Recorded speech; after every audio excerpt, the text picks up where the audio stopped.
Isu kita yang kedua adalah tentang rayuan Najib di Mahkamah Persekutuan apabila Najib memecat, memberhentikan, bukan menukar peguam sahaja, tetapi beliau secara drastik serta-merta menukar firma guaman yang mewakilinya di Mahkamah Persekutuan, yaitu Syafi'i Abdullah.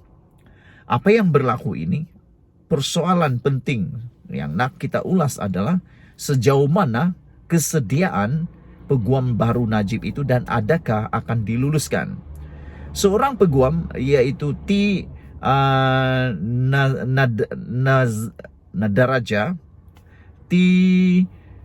Nadaraja beliau mengatakan, peguam ini mengatakan bahwa peguam Najib wajib bersedia dengan apa sekalipun keadaan. Kerana dalam peraturan kepeguaman, profession peguam, kata beliau, kata peguam ini, tidak ada, mereka telah diberitahu bahwa apabila menerima sesuatu kes itu, mereka harus yakin dan tahu. Mereka berhak untuk menolak atau menerima berdasarkan tarik waktu dan masa yang ada dalam perbicaraan itu. Makna kata, apabila mereka terima, mereka harus tahu bahwa mereka sudah sedia untuk berjuang untuk kliennya. Sama ada pendek masanya bersedia atau tidak, mereka telah menilai, kata peguam ini. Dan mereka tidak boleh mengatakan bahwa tidak ada ketidaksamaan kalau tidak diterima penangguhan Najib. Jadi bermaksud, menurut peguam ini, Mahkamah Persekutuan mempunyai kuasa penuh menolak permohonan Najib ini tanpa perlu rasa bersalah kerana tidak memberi masa untuk mereka bersedia. Kerana peraturan itu mengatakan, menurut peguam itu, mereka menerima kes ini tanpa ada apa-apa syarat. Bermaksud, kalau ditolak pun tidak boleh mereka mengatakan tidak ada keadilan, ketidaksaksamaan.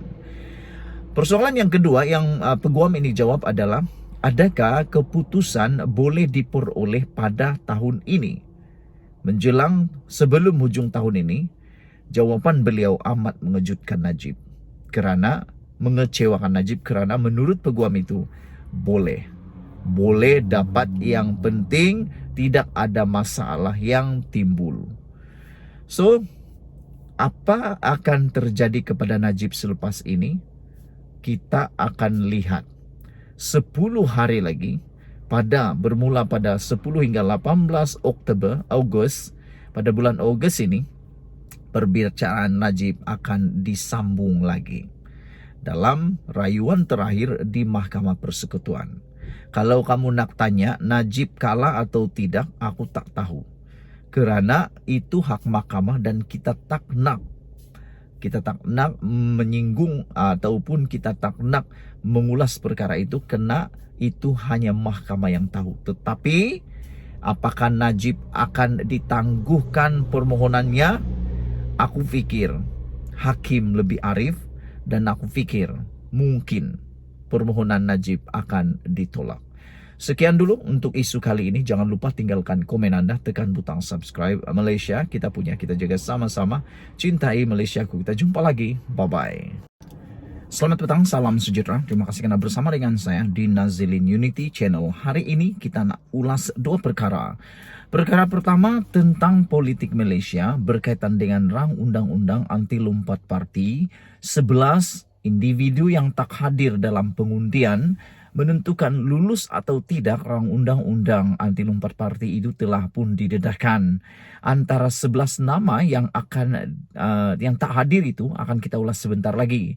Isu yang kedua yang kita nak ulas petang ini adalah berkaitan dengan permohonan Najib untuk menangguhkan keputusan memohon penangguhan untuk perbicaraan kes HRC internasional di Mahkamah Persekutuan. Ulasan pertama berkaitan dengan rang undang-undang anti lompat parti. 11 orang tak hadir. Orang yang paling top di dalam pendedahan senarai itu adalah 2. Pertama, Presiden PAS, iaitu Haji Abdul Hadi Awang. Hadi dikecam hebat oleh netizen hari ini.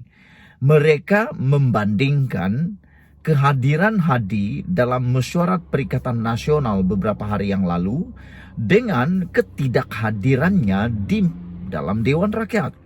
Mereka mengatakan, netizen mengatakan bahwa kalau mesyuarat PN, Hadi boleh hadir.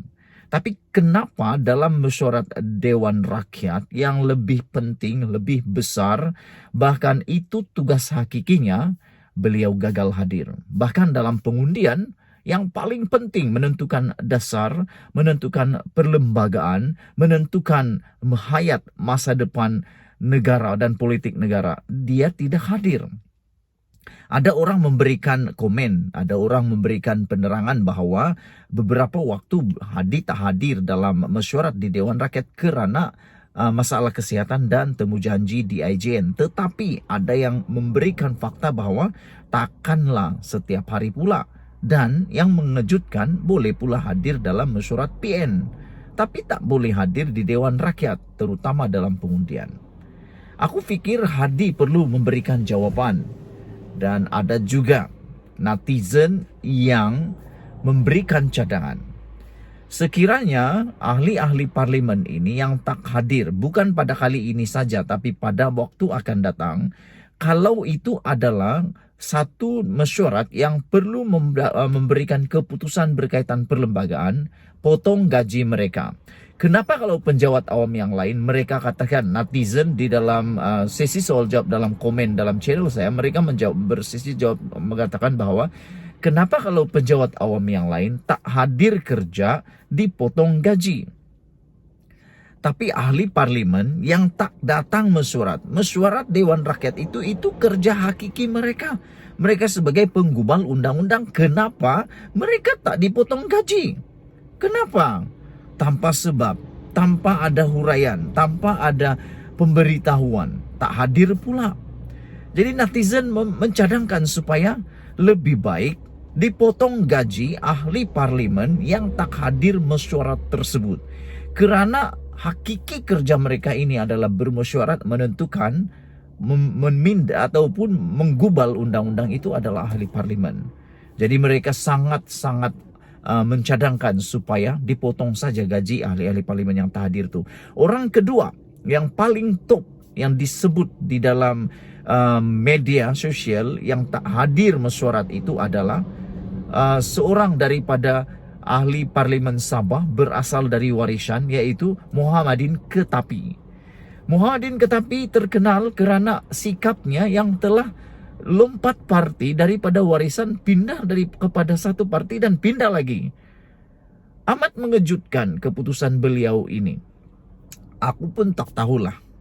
Dan ada netizen mengatakan selepas ini ahli-ahli parlimen yang lompat parti, kalau mau lompat lagi, dipersilakan cepat-cepatlah lompat. Kerana apabila mereka lompat, kerusi mereka akan jadi kosong. Itu ulasan kita yang pertama. Sebelum kita pergi ke ulasan yang kedua, sila tinggalkan komen Anda. Adakah Anda setuju dengan cadangan netizen bahwa setiap kali ahli parlimen tak hadir mesyuarat di Dewan Rakyat, perlu potong gaji? Macam juga penjawat awam yang lain, kalau tak ada alasan turun kerja, gagal ataupun ponteng turun kerja, potong gaji. Itu cadangan netizen.